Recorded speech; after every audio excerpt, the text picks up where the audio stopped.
Welcome back to the Podforce One podcast. I'm Miranda Devine, and today I'm at the Senate Judiciary Committee with Chairman Chuck Grassley of Iowa, the longest-serving Republican senator in history.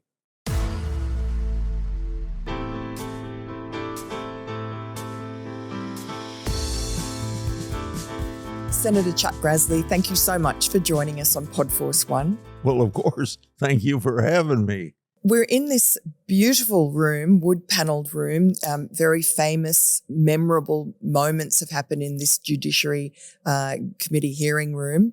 Are there any favourite moments that stand out for you? Yeah, when Kavanaugh was up and I was opening the meeting, giving my opening statement, I got two words out of my mouth.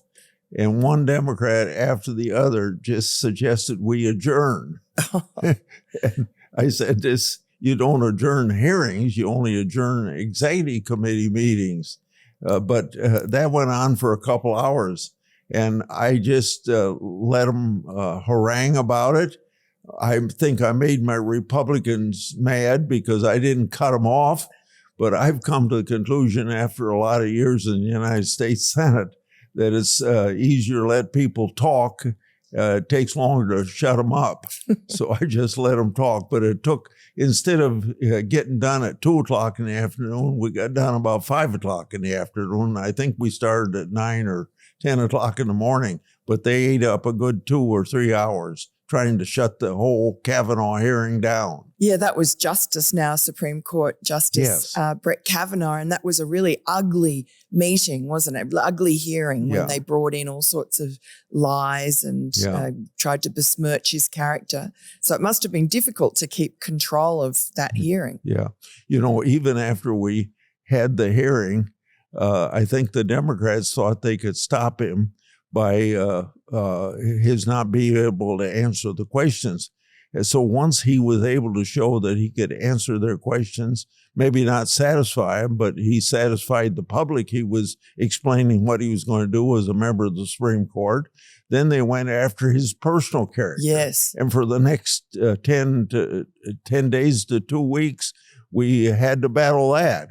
And we even had 24 people come in, some of them anonymously. We eventually found out who they were, and they made these accusations. And we I think we had to track down 27 accusations, and not a one of them stuck. And 4 of them were so bad that we had to turn their names over to the Justice Department for lying under oath to the United States Senate, because they were under oath as they were telling why Kavanaugh should not be a member of the United States Supreme Court. And did anything happen to those people that you referred to the Justice Department for perjury? Nothing happened to them. And why is that? Why does no one ever get held accountable? Okay. Well, first of all, you might say, then why did I refer him for prosecution? I referred him for prosecution because my staff spent a lot of days and maybe weekends running all these leads down, and they didn't lead anywheres, and they just ate up a lot of time. And I wanted to refer at least the 4 people who lied to Congress that they ought to be prosecuted to tell the rest of the country, don't come to the United States Senate with a bunch of lies about ruining somebody's character. You want us to do our work in an open way and a transparent way. And if you take an oath, you got to abide by the oath. And I wanted to discourage that to people in the future. And has that deterrent worked if the DOJ never actually charges anyone with perjury? Well, if in this town, if heads don't roll, nothing changes. So in this particular instance, the lack of prosecution hasn't stopped people from maybe doing the same thing again. But I don't think I've had it happen under my chairmanships or my being a member of the Judiciary Committee since I sent those in for referral. So heads rolling is not something that's been happening in Washington, and you've been really at the center of a lot of the declassification and exposing of the Russia hoax and various FBI atrocities, both to do with covering up for Hillary Clinton, covering up for Joe Biden, but also weaponizing the national security and the Justice Department against Donald Trump. Do you see now, today, with Donald Trump's second presidency and new people in the, Pam Bondi as Attorney General, Kash Patel leading the FBI, do you see a change? Do you think there will be accountability now? We have had the most cooperation in the second Trump administration that I've had under any Republican or Democrat administration in the past getting information. And it hasn't been as easy as it should have been, considering the fact that we all know how everybody for the last 10 years has either been trying to impeach Trump out of office, keep him from getting in office, or putting him in prison. You'd think that with all that happening over the last 10 years, we shouldn't have any trouble from anybody in the Trump administration. It's just like pulling teeth. But I'm telling you, I'm astounded with what we have been able to get out of this administration. The sole purpose of it, in some cases, it might lead to somebody being prosecuted, but that's not my motive. My motive is to make sure that we have transparency of everything that was covered up in previous administrations, make it public. A government being more transparent brings accountability, and then in turn, discourage it from happening in the future. But one of the things I wanted to do is Trump has been so mistreated ever since he went down that famous escalator.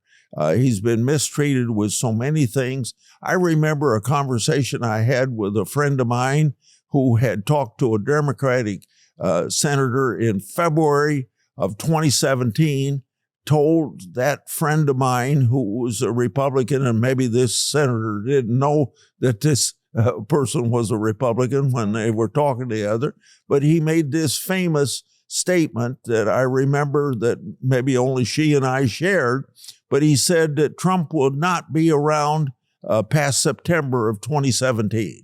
Now, that's how blatant this attempt was to get Trump out of office. And then he's defeated, and then they impeach him after he's defeated, and then they go after him with all sorts of things that Jack Smith can draw up, or some local prosecutor in New York can bring to trial, and all those things. Just never give up. So I'm chairman of this Judiciary Committee doing my oversight work. I want to make sure that the public knows how Trump was mistreated. And I don't care whether anybody ever goes to jail over it or not. I hope if they're prosecuted and they're guilty, they go to jail. But right now, I just want to make sure that the world knows how Trump's been treated since the very minute he came down that elevator. Now, I don't know what announcing your candidacy for the presidency of the United States a year ahead of time would scare people to death, that you need to start attacking him from day one and having a whole process, even before he gets sworn in, to get rid of him. What there is about that. Yeah, why did they see him as such a threat? I'm asking you that question. Yeah. I mean, is it his foreign policy that he wasn't on board with the blob in the foreign policy arena? Was it because he had different ideas on the economy? Or was it just that he's uncontrollable? Yeah, I think it's because he's a threat to the status quo. And people like the way things just gradually go along in Washington, go along to get along, don't kick a sleeping dog, all those sort of things. And he came to town to stir things up. And I don't think he knew how to do it in his first term, but he did stir things up an awful lot. But then he's out of office 4 years, and he knows how this game is played in this town. He knows where the skeletons are buried in which closet.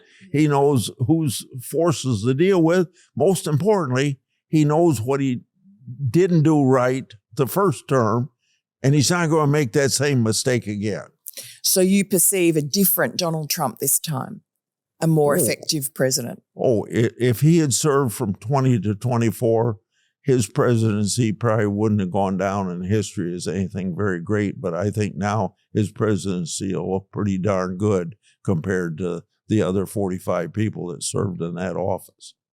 You have been instrumental in, as I said, declassifying and exposing a lot of the particularly FBI corruption, both in recently you exposed some emails which showed that the FBI had really covered up Hillary, or didn't investigate the atrocities, I guess, of Hillary Clinton with her servers, using those servers, having classified documents on it. They had some thumb drives that they didn't investigate. And tell us a little about that and how it contrasts to the way the FBI treated Trump. Well, everything was thrown against Trump. It was all made public at the time they were doing it. What we are learning now is the scheming that went on to make the cases that Jack Smith brought against Trump. And those things are just the weaponization of the powers of government, particularly FBI and the Department of Justice. It's just the opposite in the case of the Clinton emails. It was using the power of government to cover up with the idea that we got to get Clinton elected. We can't let Trump get elected. And it was they knew about things that should have been investigated, how she misused the email process on her own private server and things of that nature. And they knew about it, and they didn't do anything to follow through on any of it. So what we have recently released is the information that proves that the FBI was not doing its job. And by not doing its job, it was covering up all the misdeeds of the Clinton emails. And that was the FBI director, Jim Comey, who was fired eventually by Donald Trump. Yeah. You had Jim Comey before you in oversight hearings. He was ostensibly a Republican. What do you think happened to him? Was he weak? Was he got at? Or did he just hate Trump? It's hard for me to answer that. What sort of a man was he? I think he was easy to mislead people. And I think a couple of interactions I had with him, it was just to try to curry my favor. Mm-hmm. And I think I saw through it at the time, but I don't think he knew I saw through it at the time. I think he's going to take this dumb farmer from Iowa and show him who runs the FBI and everything about the FBI and try to curry his favor, maybe keep him off my back. Right. Did it work? Well, of course not. Is that the what you like? I mean, do people underestimate you and think of you just, you said, this poor dumb farmer from Iowa? I mean, you're anything but that. I like to just do my work and let the chips fall where they may. Yeah. And I don't care what people think about me. Right. Very unlike other people in Washington and many of your colleagues around the table. Well, I'm not going to compare myself to anybody else. I'm just Chuck Grassley, farmer from Iowa, a person who loves serving in the United States, serving the American people, try to make our government work the way the constitutional writers intended it to work, checks and balances and all of that stuff, and pass on to the next generation a better country than I inherited. And where do those values come from? You were born in 1933 on a farm in Iowa, just in the shadow of the Great Depression and before World War II. What impact did those momentous world events have on you and your childhood? Well, first of all, I was lucky enough to be in a family that was small farmers, a mother that was a one-room school teacher for maybe 4 or 5 years of her life, a woman that ended up upholstering furniture in her home to make a little bit of money that the little farm didn't produce. And they were good citizens and they voted. They were never involved in politics, but they were always talking history and government. Mm-hmm. I don't mean Democrat and Republican politics, just kind of public policy generally. So I grew up on a farm. You may wonder how I became a farmer, but when I tell you that the only thing I had in my mind, I was either going to be a professor of political science or be in politics itself. Really? And then Dad died in 1960 and Mom wanted to stay on the farm, and that's how I got into farming. And what sort of wisdom did you gain from that experience? Appreciation of laboring men and women of America and what they do. And I think I have that same attribute as a person who didn't want to be a farmer, ended up being a farmer. But, have today in 2025, 2% of the people in America feed the other 98% and send a third of their production overseas in exports. And I think since I became a farmer, when Dad died, I think I have a better way of expressing with some real experience what it is to be a farmer in the United States and speak on farm policy to a greater extent with some authority. It's difficult, isn't it? Increasingly difficult farming in America. There's a lot of regulations, a lot of burden on farmers. Do you think there's a future for the family farm? Absolutely. If you looked at corporation farms, if you looked at state-run farms like the Soviet system have, the family farm operation with private ownership of land is the most productive you can have. And what about RFK Jr.'s come in with a whole lot of ideas for the FDA to change farming practices? How do you feel about that? Well, he raises some things that are very questioning by farmers, and yet he says he knows how important farmers is and he wants farmers to be productive. He uses the term regenerative agriculture. I'm trying to find out exactly what regenerative agriculture is.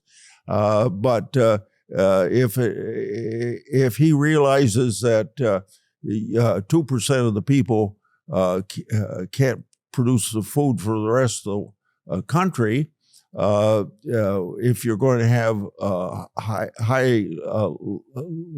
more labor intensive as opposed to machinery intensive, then he's not living in the real world. But I think he can be educated. Your childhood, you had a house with no running water, no electricity. How different? I mean, how was that? Did you even notice that, or did you enjoy life? You were brought up that way. Right. The moral of the story is about the time I got married, my mother decided to have running water in the house and have a toilet stool and have a shower. Right. I didn't benefit too much from it, but we got along. It's just one of those things, the evolution of life, the improvement, the productivity of the American people. Productivity goes up, you have more money. In Iowa, you don't learn to spend every penny you make. You save some on the side. I imagine my mother saved a long time to be able to do that to our house. Tell us about your wife. You met and married quite young. Yeah, we did.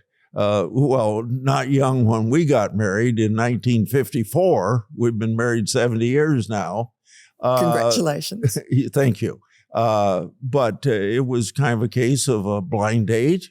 Really? And she was working in Waterloo, Iowa, and I was a student at the University of Northern Iowa. And we met on a blind date. A cousin of mine says, we got to take you along for Barbara.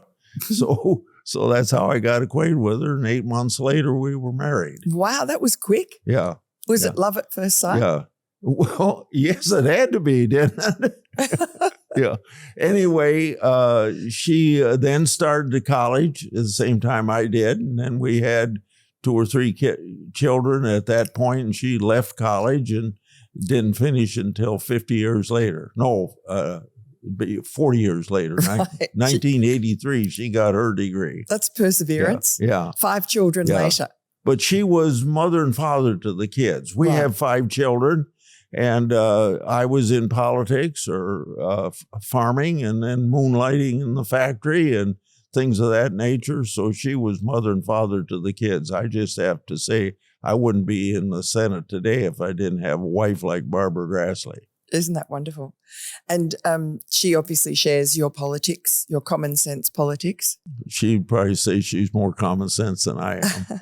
So, I mean, you have a reputation of being quite bipartisan, and everyone likes you. You get on with everyone. But is that a bit of an anachronism today when there's such hostility between the two parties, and when we've also seen how the Democrats have weaponized every institution against their opponents? How do you, I mean, there has to be accountability. How can you have bipartisanship in that environment? Well, first of all, you said I was bipartisan. I say I'm bipartisan, but I never say it as if people ought to take my word for it. So I always say, go to the Georgetown University and click on the Senator Lugar Center, and they do a survey every year of bipartisanship, and I've always come out in the top 12. Now, how does it work? There is too much partisanship in today's government, particularly in the Congress of the United States. But isn't that the way it's set up? Isn't it they're meant to be, that you argue issues? Yeah, I wish they'd teach that at high school government class. Just what you said. People would have a little more, be less cynical about the federal government. But anyway, I like to explain to people that in the United States Senate, the Senate, because of the 60-vote requirement to stop debate before you get to finality on a bill, you got to have some bipartisanship or nothing ever going to get done. Mm-hmm. So I think that the partisanship is overblown by journalists that always like to talk about disagreement. Yes. Disagreement. So you never know that Senator Durbin and Grassley would work together on a piece of legislation that we call the No Step Act to have criminal justice reform for the first time. First Step Act, yes. In a generation. But we'd never get any credit for working together on that. But when we're disagreeing on immigration, that hits the headlines. So don't you see how people get a distorted view of how much partisanship there is? Now, I'm telling you for a second time, there's too much partisanship, but not as much as the people of this country think there is. Right. And has that partisanship and hostility between the parties, has that ebbed and flowed, or is it worse now, as it seems to us, than ever? But you've had 9 presidents in your congressional career. It's been worse, about the same since 2009, I think. Oh, right. Is it a little bit worse now? Maybe so. Since Barack Obama. Yeah. But why is that? Congress is supposed to represent the people of America. All you got to do to answer your question is look at a presidential voting map. The middle of the country is all red, and the rest of the country is blue along the shores. Tiny little bits. Yeah. Yeah. And so if the people of this country vote in a partisan way, wouldn't you expect, if you believe in representative government, wouldn't that be reflected in the Congress of the United States? And it is reflected in the Congress of the United States that way. So, in fact, the partisanship is a symptom of a healthy republic. I sure hope so, but I'd be hard to convince the people of Iowa that. So I wouldn't say it quite as dogmatically as you did. Right. But I actually believe that the more public discussion you have of public policy, where Republicans and Democrats can talk to each other, respect each other. It's just like with all this stuff going on at our universities now. I mean, it's 90% of the professors at universities are Democrats. Yeah. But the whole definition of a university ought to be where a controversy runs rampant. Yes. Where I can sit down with you, you can be a Democrat and I'm a Republican, you can be a communist, I can be a libertarian. We'll discuss things and appreciate each other's views, but we're going to learn from each other. And at the end, you don't hate each other. You shake hands. That's right. Yeah. Absolutely. What's wrong with that? Yeah, that's great. But if that can't be done at universities, then you're wondering why it can't be done in the Congress of the United States? Yes. We need a whole reform of a university ought to be where you respect each other's point of view and learn from each other. How do you fix that? You could ask me an easier question. It's got to be fixed from within. Now, I know Trump is trying to fix it. He can make a dent in it, but I don't think how he's going to revolutionize it, and ought to be revolutionized. When I was studying, I got at University of Northern Iowa, it probably wasn't quite this case because it wasn't a big college, but when I went to the University of Iowa to work on a PhD, which I never finished because I was elected to the legislature, it was where you could have all this discussion, and it was really a learning process, and nobody got mad at anybody else. But that was in 1957, 1958. And it was Iowa too, which is a more even-tempered place, isn't it? What is Iowa like? I mean, it's very important politically. Well, you're questioning me right now in an island that's surrounded by reality. Right. See, the real America is what you call flyover country. Yeah. And Iowa's the best of flyover country. Why is that? Well, because I lived there, was born there. Yeah. And because we have so many firsts in our history, the first woman to become a lawyer, the first black person to become a lawyer, things of that nature. That's something to be proud of. And that goes back 180 years, So. And it's a common sense that I guess the American people have that you don't see a lot in Washington, do you? Apart from Donald Trump's. How would you expect to see that in Washington when 90% of the people here, 93% of the people here vote Democrat? Very good question. I mean, you have seen in your long and storied career here so much turmoil, and particularly I think about Watergate. That was seen as the scandal of all scandals, and yet looking back, compared to the Russia collusion hoax, the Hunter Biden, etc., it seems like small beer. Am I right? You'll probably hear me in the next, maybe not till September now, but I'll probably be speaking a long speech on that on the floor of the United States Senate. This stuff that you're asking me about, the stuff that I'm exposing, the stuff that Tulsi Gabbard exposed, all that stuff, it makes Watergate. See, Watergate was kind of a cover-up from the outside. You and I have been talking during this podcast about a cover-up within government. There's a big difference. So how did the Democrats get such a stranglehold on media and politics and the national capital? Maybe that's ending now. I hope it is. But because of Trump?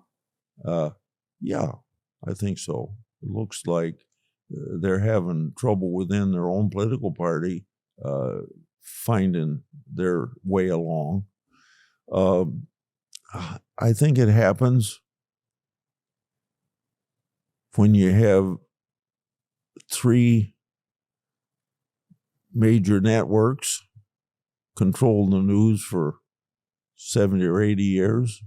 Now you got this opportunity to have more people are thinking for themselves.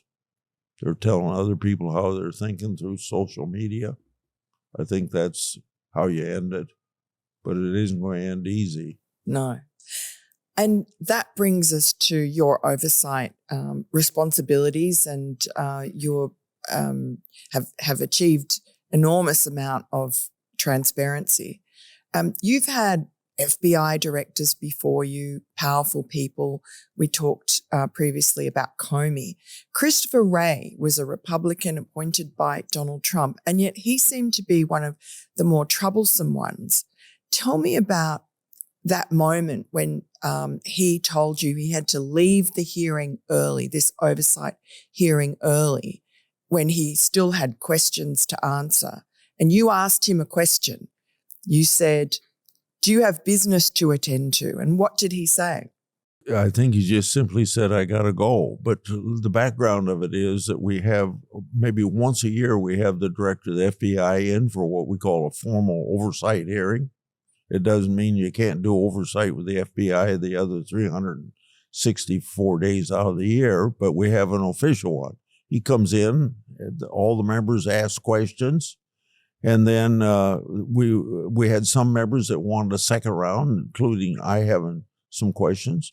And I said, we're going to have a second round. He says, "I've got to go." And I said, you got to go for business? I don't know what his answer was, but he said yes. But it was on tape. He said yes. Okay. He lied. Yeah. But then we know where he ended up, at the Adirondack Mountains on vacation. Yes, he went for it took off early for the weekend to his holiday house on the FBI private jet. Yeah. Yeah. So you seemed angry about that. Well, why wouldn't you? Once a year, you got to come before a committee to answer questions, and not all the questions have been answered, and it's still fairly early in the afternoon, and you want to get out of here. What's the reason you want to get out of here? If you got business someplace, that's okay. And he said he had business, but it wasn't really business. No. Yeah. And then your other, you had several letters that you sent him, oversight letters, and they never were responded to. We, when Pam Bondi came in for confirmation to my office, I wanted to talk to her. I gave her a file of 158 letters that the previous DOJ had not answered. Merrick Garland. And probably half of those were FBI, never got answered. And here's the thing that bothers me about that. Every time a person comes before a committee, they're always asked by the chairman of the committee, "Will you come to a committee hearing if we ask you? Will you answer our letters? Will you answer our phone call?" Everybody says yes. Right. And listen to that for 40 years. I advise people now to come to my office when they're asked that question by the chairman of the committee, say maybe, because you say yes, you end up being a liar. So yes, he didn't respond to him, and probably intended never to respond to him. Now, I wouldn't want to say I got a letter here and there on something, but it was never answering our questions or giving us the documents we wanted. My oversight is based on the proposition that Congress not only passes bills and appropriates money, and then we forget about it. No, under checks and balances that you learn in 8th grade civics, we have a responsibility to make the President of the United States, and it doesn't matter to me whether it's a Republican or Democrat, faithfully executes those laws and faithfully expends that money the way it is. So that's where I come from in the beginning of it. Now, I get most of my information from whistleblowers, patriotic people that want nothing more than to make sure the government does what the law says the government should do. They probably go on to somebody higher in their department to get some correction made. They don't get it. So then they come to Chuck Grassley. Because you are known as the patron saint of whistleblowers. You're the only one who looks after them. Well, if everybody looked after them, things would be different in the federal government if more people were asking questions like I do. But also, I tell people that are heads of these departments, like I'll bet I told 3 or 4 of them that they're come before committees that I'm on, that I vote for their confirmation. I said, you got to listen to whistleblowers. You're head of an agency that's got 10,000 people, or you might be head of the VA that's got 400,000 people. You don't know what's going on down below. The whistleblowers are just patriotic people. You ought to listen to them. And if you listen to them, these corrections will be made and they won't have to come to me. Speaking of the whistleblowers, I've come to know very well Steve Friend, who is an FBI whistleblower. He blew the whistle on the abuse of J6 suspects. They had SWAT teams. They were cooperative. These were misdemeanors. He said it was overkill and it was unconstitutional, and other aspects. And Garrett O'Boyle is another whistleblower. Now, they are still languishing. I mean, we're 6 months into the Trump administration. They had hoped that after being retaliated against under the Biden administration, that things would change. They still can't get jobs. And I know you've taken up their cause and the cause of many other FBI whistleblowers. Why is nothing happening? Why are they not being reinstated and made whole? Some of them just want their national security right back. Clearance, yeah. Some of them want back pay. Yep. Not all of them want their job back. No. But we're going to fight for whatever they want. And I think we're making some progress. Maybe you as a journalist don't see it yet, but I'd be glad to have my staff sit down with you and say how I think we've made some progress, not enough. Mm-hmm. But we got a couple FBI people that helped us with the 1023.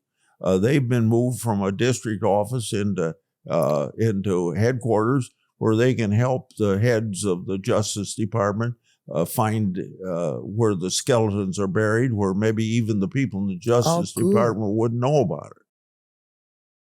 You mentioned the FD 1023. That was an FBI form. It was a record of what a confidential human source, an FBI informant, very well paid, highly paid, very well trusted informant.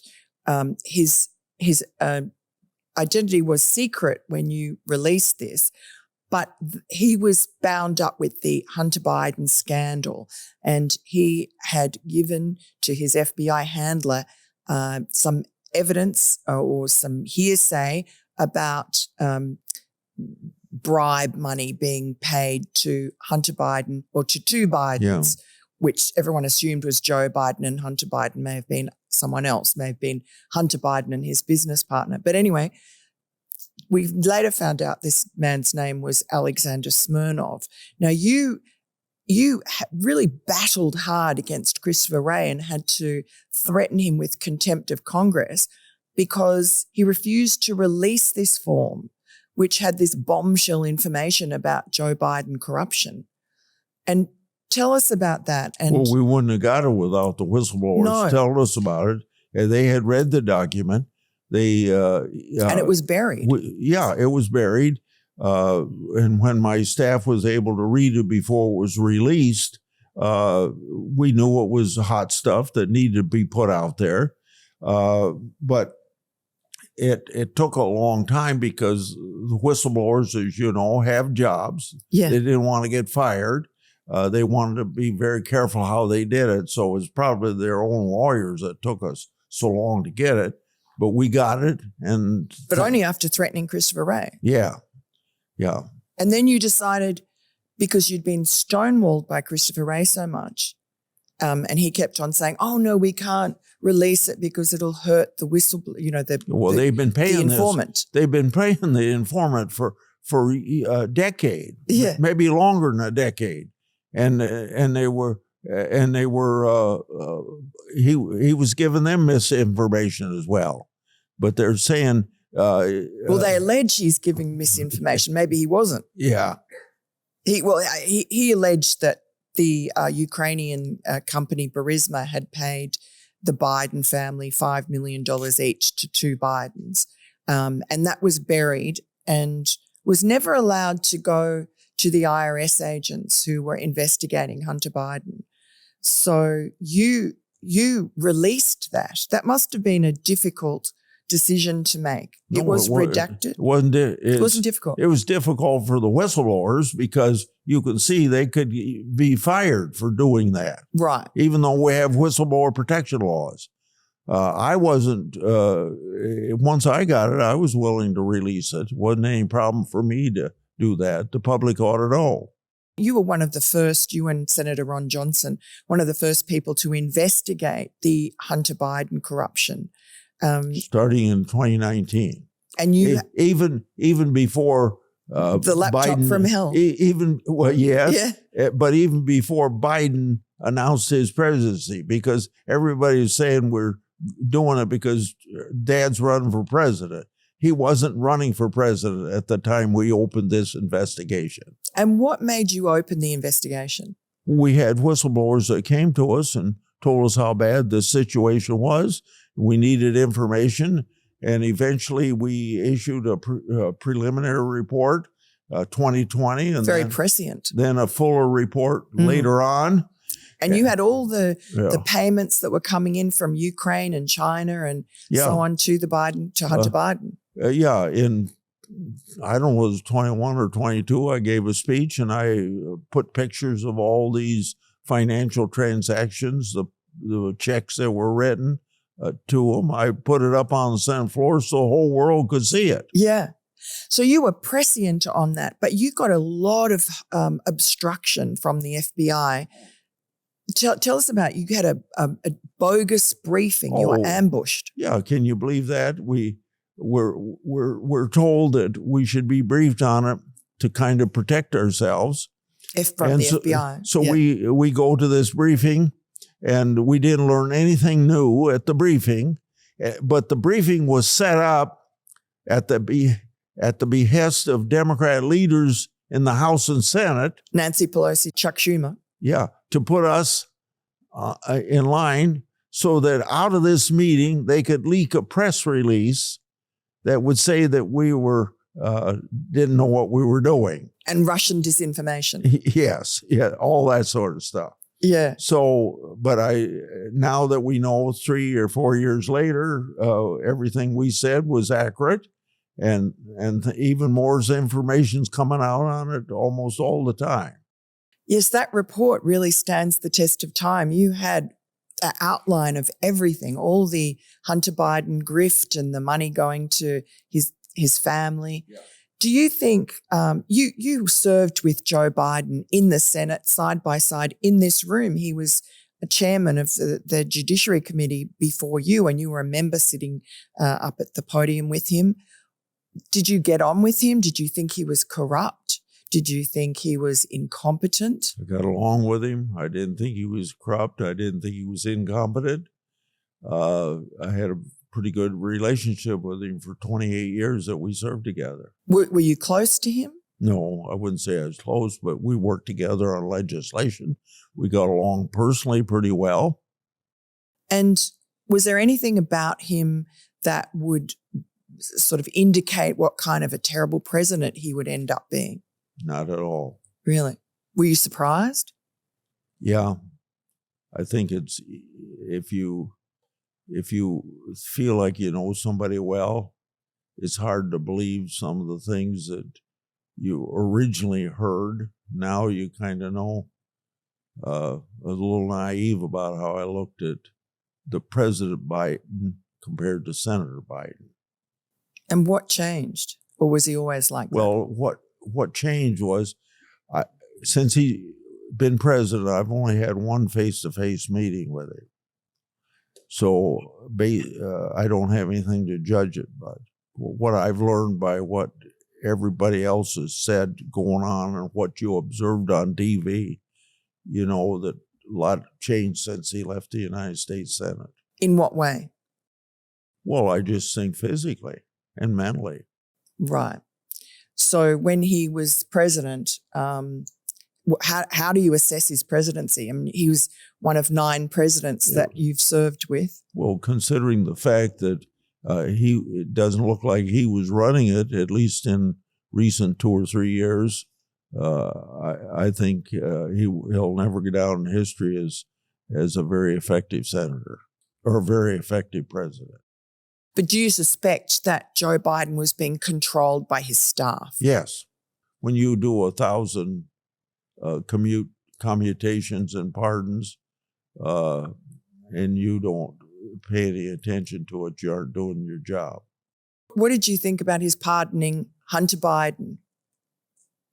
I'm not surprised, but it shouldn't have been done, and it proves the guilt of Hunter Biden. What about Anthony Fauci and Mark Milley? I mean, why were they pardoned? I don't know, but I assume that it's based on the proposition that with the Trump administration coming in, they could have been in trouble. Why? Because they're guilty? I don't know whether they did anything criminal, but I think they misled the American people, the extent to which they knew about Chinese disseminating the virus, and wasn't transparent enough in regard to it. Do you think there will be accountability in the end? Do you think that anyone will go to jail? John Brennan and Jim Comey now have been... Too early to tell, but I'll tell you, what they did to keep Trump from getting elected president, and then particularly after he was elected, early on before he's even sworn in, did everything they could to get him out of, with the hope of getting him out of office, or if they didn't get him out of office, ruining his first term. And I think they accomplished that through that Russia stuff. So maybe they'll go to jail? I'm going to let the process plays out. I'm not a judge and I'm not a jury. Two last questions. I ask everybody this. You're successful yourself. You've been around a lot of successful people. What are the secrets of success? What makes a successful person? Always tell the truth so you don't realize what you said to somebody else. Know your stuff before you talk about it. And for United States Senator, hiring very dependable, smart staff. Actually, I'm going to ask you a little extra sub-question about that, because you are renowned for having the best staff in Congress. I know some of your alumni, they're brilliant, they're the best investigators, champions of whistleblowers. How do you do that? Why are your staff so good? I don't know whether they come to me that way, but I have a policy in my office that I want general parameters for people to work in, but I want each staff person to see themselves as a mini Senator Grassley. The secrets of longevity. You're 91, you're spry, you were jogging until just a few years ago. I mean, do you have a good diet? What is it about your health? In the 90s, I was chairman of the aging committee, visited every nursing home. Not every nursing home. I visited a lot of nursing homes in Iowa. And I found out that the recreation director had the toughest time getting people to do the littlest of exercise. And I thought to myself, I don't want that to happen. So at age 65, I started running. And I ran a few of these competitive races, never doing very well. I remember the first time I ran, I did 3 miles in 27 minutes, and I never made 27 minutes ever again. And it gradually got worse. When I finally got up to 39 minutes, I decided I'm never going to run competitively again. But I did continue to run until about 3 years ago. Now it'd be intellectually dishonest for me to say I run. I used to run 3 miles 4 times a week, and now I do 2 miles walking 6 times a week. Do you think there should be term limits? I voted for it 2 or 3 times. Oh. But I think that people that want term limits forget that every 2 years, for congressmen, every 4 years for governors, and every 6 years for senators. You can term limit anybody you want to. And just the very last question. The 9 presidents from Gerald Ford, Carter, Reagan, right through the 2 Trumps and Biden, have you got a favorite? Yeah, George W. Bush, because he was so much like we Iowans. Oh, even though he was a Texan. Friendly, right. Easy to get along with, sit down and talk. Yeah. Casual conversation. You know, Reagan was the best president I ever served under.